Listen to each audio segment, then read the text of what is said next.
ओम शांति। 2 जून 2022 बाबा के महावाक्य। मीठे बच्चे, सत्य बाप तुम्हें सब सत्य सुनाते हैं। ऐसे सच्चे बाप से सदा सच्चे रहना है। अंदर में कोई भी झूठ कपट नहीं रखनी है। प्रश्न, संगम पर तुम बच्चे किस कॉन्ट्रास्ट को अच्छी तरह से जानते हो? उत्तर, ब्राह्मण क्या करते और शूद्र क्या करते, ज्ञान मार्ग क्या है और भक्ति मार्ग क्या है। उस जिस्मानी सेना के लिए युद्ध का मैदान कौन सा है और हमारा युद्ध का मैदान कौन सा है, यह सब कॉन्ट्रास्ट तुम बच्चे ही जानते हो। सतयुग अथवा कलयुग में इस कॉन्ट्रास्ट को कोई नहीं जानते। गीत माताओं माता। ओम शांति। यह है भारत माताओं की महिमा। जैसे परमपिता परमात्मा शिव की महिमा है, सिर्फ एक माता की महिमा तो चल ना सके, एक तो कुछ कर ना सके, जरूर सेना चाहिए। सेना बिगर काम कैसे चले? शिव बाबा है एक, वह एक ना हो तो माताएं भी ना हो, न बच्चे हो, न ब्रह्मा कुमार और कुमारियां हो। मेजॉरिटी माताओं की है, इसलिए माताओं को ही महिमा दी गई है। भारत माताएं जो शिव शक्ति गुप्त सेना है और अहिंसक हैं, कोई भी प्रकार की हिंसा नहीं करती है। हिंसा 2 प्रकार की होती है, एक है काम कटारी चलाना, दूसरा है गोली आदि चलाना, क्रोध करना, मारना आदि। इस समय जो भी जिस्मानी सेनाएं हैं वह दोनों हिंसा करती हैं। आजकल बंदूक आदि चलाना माताओं को भी सिखाते हैं। वह है जिस्मानी सेना की माताएं और यह है रूहानी सेना के दैवी संप्रदाय वाली माताएं। वह कितनी ड्रिल आदि सीखती है, तुम शायद कभी मैदान में गई भी नहीं हो। वह बहुत मेहनत करते हैं, काम विकार में भी जाते हैं। ऐसे कोई मुश्किल होंगे जो शादी नहीं करते होंगे। उस मिलिट्री में भी बहुत सीखते रहते हैं, छोटे छोटे बच्चों को भी सिखाते हैं। वह भी सेना है, यह भी सेना है। सेना का तो गीता में अच्छा ही विस्तार लिखा हुआ है, परंतु प्रैक्टिकल में क्या है यह तो तुम ही जानते हो कि हम कितने गुप्त है। शिव शक्ति सेना क्या करती है? विश्व का मालिक कैसे बनते हैं, इसको कहा जाता है युद्ध स्थल। तुम्हारा युद्ध का मैदान भी गुप्त है। मैदान इस मांडवे को कहा जाता है। आगे माताएं युद्ध के मैदान में नहीं जाती थी। अभी यहाँ से पूरे भेंट होती है। दोनों सेनाओं में माताएं हैं, उनमें मेजॉरिटी पुरुषों की है, यहाँ मेजॉरिटी माताओं की है। कॉन्ट्रास्ट है ना, ज्ञान मार्ग और भक्ति मार्ग का। यह लास्ट कॉन्ट्रास्ट है। सतयुग में कॉन्ट्रास्ट की बात नहीं होती। बाबा आकर कॉन्ट्रास्ट बताते हैं। ब्राह्मण क्या करते और शूद्र क्या करते हैं, दोनों ही यहाँ युद्ध के मैदान में है। सतयुग वह कलयुग की बात नहीं है, यह है संगम युग की बात। तुम पांडव संगम युगी हो, कौरव हैं कलयुगी। उन्होंने कलयुग का टाइम बहुत लंबा कर दिया है, इस कारण संगम का उन्होंने मालूम ही नहीं है। धीरे धीरे यह ज्ञान भी तुम्हारे द्वारा समझेंगे। तो एक माता की महिमा नहीं है, यह है शक्ति सेना। ऊंच से ऊंच एक भगवान है और तुम हूबहू कल्प पहले वाली सेना हो। इस भारत को दैवी राजस्थान बनाना यह तुम्हारा ही काम है। तुम जानते हो, पहले हम सूर्यवंशी थे, फिर चंद्रवंशी, वैश्यवंशी बने, परंतु महिमा सूर्यवंशी की ही करेंगे। हम पुरुषार्थ ही ऐसा कर रहे हैं जो हम पहले सूर्यवंशी अर्थात स्वर्ग में आवे। सत्युग को स्वर्ग कहा जाता है, त्रेता को वास्तव में स्वर्ग नहीं कहा जाता है। कहते भी हैं फलाना स्वर्ग पधारा। ऐसे तो नहीं कहते फलाना त्रेता में राम सीता के राज्य में गया। भारतवासी जानते हैं कि वैकुंठ में श्री कृष्ण का राज्य था, परंतु श्री कृष्ण को द्वापर में ले गए हैं। मनुष्यों को सत्य का पता ही नहीं है। सत्य बताने वाला सतगुरु कोई उनको मिला ही नहीं है। तुमको मिला है, वह सब सच बताते हैं और सच्चा बनाते हैं। बच्चों को कहते हैं, बच्चे तुम कभी भी झूठ कपट नहीं करना, तुम्हारा कुछ भी छिपा नहीं रहेगा। जो जैसा कर्म करते हैं ऐसा पाते हैं। बाप अच्छे कर्म सिखलाते हैं। ईश्वर के पास कोई का विकर्म छिप नहीं सकता। कर्म भोग भी बहुत कड़ा होता है। भल तुम्हारा यह अंतिम जन्म है तो भी सजा तो खानी पड़ेगी, क्योंकि अनेक जन्मों का हिसाब किताब चुकतू होना है। बाबा ने समझाया है, काशी कलवट खाते हैं तो जब तक प्राण निकले तब तक भोगना भोगनी पड़ती है। बहुत कष्ट सहन करना पड़ता है। एक तो कर्म भोग बीमारी आदि का, दूसरा फिर विकर्मों की सजा। उस समय कुछ बोल नहीं सकते, चिल्लाते रहते हैं, त्राही त्राही करते हैं। पापात्माओं को यहाँ भी सजा वहाँ भी सजा मिलती है।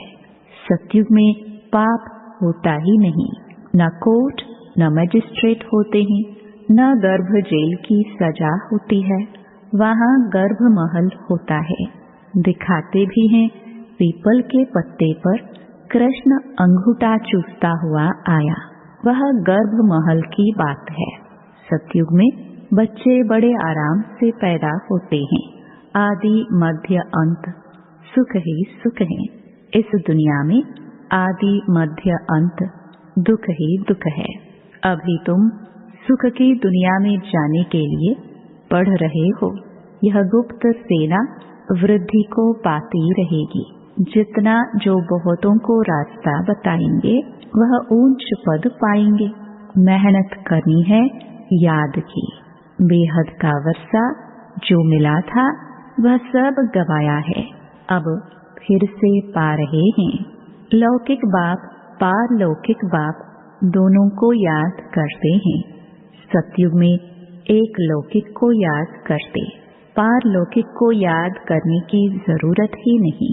वहाँ सुख ही सुख है। यह ज्ञान भी भारतवासियों के लिए है और धर्म वालों के लिए नहीं है, परंतु जो और धर्मों में कन्वर्ट हो गए हैं वह निकल आएंगे, आकर योग सीखेंगे। योग पर समझाने के लिए तुमको निमंत्रण मिलता है तो तैयारी करनी चाहिए। समझाना है, क्या तुम भारत का प्राचीन योग भूल गए हो? भगवान कहते हैं मन मना भव। परमपिता परमात्मा कहते हैं निराकारी बच्चों को कि मुझे याद करो तो तुम मेरे पास आएंगे। तुम आत्मा इन ऑर्गन से सुनती हो, मैं आत्मा इन ऑर्गन्स के आधार से सुनाता हूँ। मैं सबका बाप हूँ। मेरी महिमा सब गाते हैं। सर्वशक्तिमान, ज्ञान का सागर, सुख का सागर आदि आदि। यह भी टॉपिक अच्छी है। शिव परमात्मा की महिमा और कृष्ण की महिमा बताओ। अब जज करो कि गीता का भगवान कौन। यह जबरदस्त टॉपिक है, इस पर तुम्हें समझाना है। बोलो, हम जास्ती समय नहीं लेंगे, 1 मिनट दे तो भी ठीक है। भगवान वाच मन मना भव। मामेकम याद करो तो स्वर्ग का वर्षा मिलेगा। यह किसने कहा? निराकार परमात्मा ने ब्रह्मा तन द्वारा ब्राह्मण बच्चों को कहा। इनको ही पांडव सेना भी कहते हैं। रूहानी यात्रा पर ले जाने के लिए तुम पंडे हो। बाबा निबंध ऐसे देते हैं, उनको फिर कैसे रिफाइन कर समझाए, सो बच्चों को ख्याल करना है।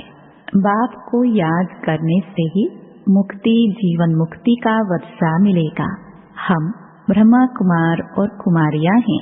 वास्तव में तुम ही हो, परंतु तुमने बाप को पहचाना नहीं है। तुम बच्चे अभी परमपिता परमात्मा द्वारा देवता बन रहे हो। भारत में ही लक्ष्मी नारायण का राज्य था। छोटे छोटे बच्चे बुलंद आवाज से बड़ी बड़ी सभा में समझाए तो कितना प्रभाव पड़ेगा। समझेंगे ज्ञान तो इनमें है। भगवान का रास्ता ये बताते हैं। निराकार परमात्मा ही कहते हैं, हे आत्माएं, मुझे याद करो तो तुम्हारे विकर्म विनाश होंगे। गंगा स्नान, तीर्थ आदि जन्म जन्मांतर करते करते पतित ही बनते आए। भारत की ही चढ़ती कला उतरती कला है। बाप राजयोग सिखलाकर चढ़ती कला अर्थात स्वर्ग का मालिक बनाते हैं। फिर माया रावण नरक का मालिक बनाती है तो उतरती कला कहेंगे ना। जन्म भाई जन्म थोड़ी थोड़ी उतरती कला होती जाती है। ज्ञान है चढ़ती कला, भक्ति है उतरती कला। कहते भी हैं भक्ति के बाद फिर भगवान मिलेगा, तो भगवान ही ज्ञान देंगे ना। वही ज्ञान का सागर है। ज्ञान अंजन सतगुरु दिया, अज्ञान अंधेर विनाश। सतगुरु तो एक परमपिता परमात्मा ही है। महिमा सतगुरु की है, न कि गुरु की। गुरु लोग तो ढेर है, सतगुरु तो एक है। वही सदगति दाता, पतित पावन लिबरेटर है। अभी तुम बच्चे भगवानुवाच सुनते हो। मामेकम याद करने से तुम आत्माएं शांति धाम चली जाएंगी। वह है शांति धाम, वह है सुख धाम और यह है दुख धाम। क्या इतना भी नहीं समझते? बाप ही आकर पतित दुनिया को पावन दुनिया बनाते हैं। तुम जानते हो बेहद का सुख देने वाला बेहद का बाप ही है। बेहद का दुख रावण देते हैं, वह है बड़ा दुश्मन। यह भी कोई को पता नहीं है कि रावण राज्य को पतित राज्य क्यों कहा जाता है। अब बाप ने सारा राज हमको समझाया है। हर एक में यह 5 विकार प्रवेश हैं, इसलिए 10 शीश वाला रावण बनाते हैं। यह बात विद्वान पंडित नहीं जानते हैं। अब बाप ने समझाया है राम राज्य कब से कहाँ तक चलता है। यह बेहद की हिस्ट्री ज्योग्राफी समझाते हैं। रावण है बेहद का दुश्मन भारत का। उसने कितनी दुर्गति की है। भारत ही हेवन था जो भूल गए हैं। अभी तुम बच्चों को बाप की श्रीमत मिलती है। बच्चे बाप को याद करो। अलफ और बे परमपिता परमात्मा स्वर्ग की स्थापना करते हैं। रावण फिर नरक स्थापन करते हैं। तुमको तो स्वर्ग स्थापन करने वाले बाप को याद करना है। भल गृहस्थ व्यवहार में रहो, शादी आदि पर जाओ। जब फुर्सत मिले तो बाप को याद करो। शरीर निर्वाह अर्थ कर्म करते हुए जिसके साथ तुम्हारी सगाई हुई है उसे याद करना है। जब तक उनके घर जाए तब तक भल तुम सब कर्तव्य करते हो, लेकिन बुद्धि से बाप को भूलो नहीं। अच्छा, मीठे मीठे सिखिलदे बच्चों प्रति माता पिता बाप दादा का याद प्यार और गुड मॉर्निंग। रूहानी बाप की रूहानी बच्चों को नमस्ते। धारणा के लिए मुख्य सार। पहला, सजाओं से छूटने के लिए अपने सब हिसाब किताब चुकतू करने हैं। सच्चे बाप से कुछ भी छिपाना नहीं है। झूठ कपट का त्याग करना है। याद की यात्रा में रहना है। दूसरा, जैसे बाप अपकारियों पर भी उपकार करते हैं ऐसे सब पर उपकार करना है। सबको बाप का सत्य परिचय देना है। वरदान, ईश्वरीय संस्कारों को कार्य में लगाकर सफल करने वाले सफलता मूर्त भव। जो बच्चे अपने ईश्वरीय संस्कारों को कार्य में लगाते हैं, उनके व्यर्थ संकल्प स्वतः खत्म हो जाते हैं। सफल करना माना बचाना या बढ़ाना, ऐसे नहीं। पुराने संस्कार ही यूज करते रहो और ईश्वरीय संस्कारों को बुद्धि के लॉकर में रख दो। जैसे कईयों की आदत होती है, अच्छी चीजें व पैसे बैंक अथवा अलमारियों में रखने की। पुरानी वस्तुओं से प्यार होता है, वही यूज करते रहते। यहाँ ऐसे नहीं करना। यहाँ तो मनसा से, वाणी से, शक्तिशाली वृत्ति से अपना सब कुछ सफल करो तो सफलता मूर्त बन जाएंगे। स्लोगन: बाप और मैं, यह छत्र छाया साथ है तो कोई भी विघ्न ठहर नहीं सकता। सभी ब्राह्मण बच्चों प्रति विशेष अटेंशन। परमात्म महावाक्य: एक बल एक भरोसा, अर्थात सदा निश्चय हो कि जो साकार की मुरली है वही मुरली है, जो मधुबन से श्रीमत मिलती है वही श्रीमत है। बाप सिवाय मधुबन के और कहीं मिल नहीं सकता। सदा एक बाप की पढ़ाई में निश्चय हो। मधुबन से जो पढ़ाई का पाठ जाता वही पढ़ाई है, दूसरी कोई पढ़ाई नहीं। अगर कहाँ भोग आदि के समय संदेशी द्वारा बाबा का पाठ चलता है तो यह बिल्कुल रॉन्ग है, यह भी माया है। इसको एक बल एक भरोसा नहीं कहेंगे। मधुबन से जो मुरली आती है उस पर ध्यान दो नहीं तो और रास्ते पर चले जाएंगे। मधुबन में ही बाबा की मुरली चलती है, मधुबन में ही बाबा आते हैं। इसलिए हर एक बच्चा यह सावधानी रखे, नहीं तो माया धोखा दे देगी। ओम शांति।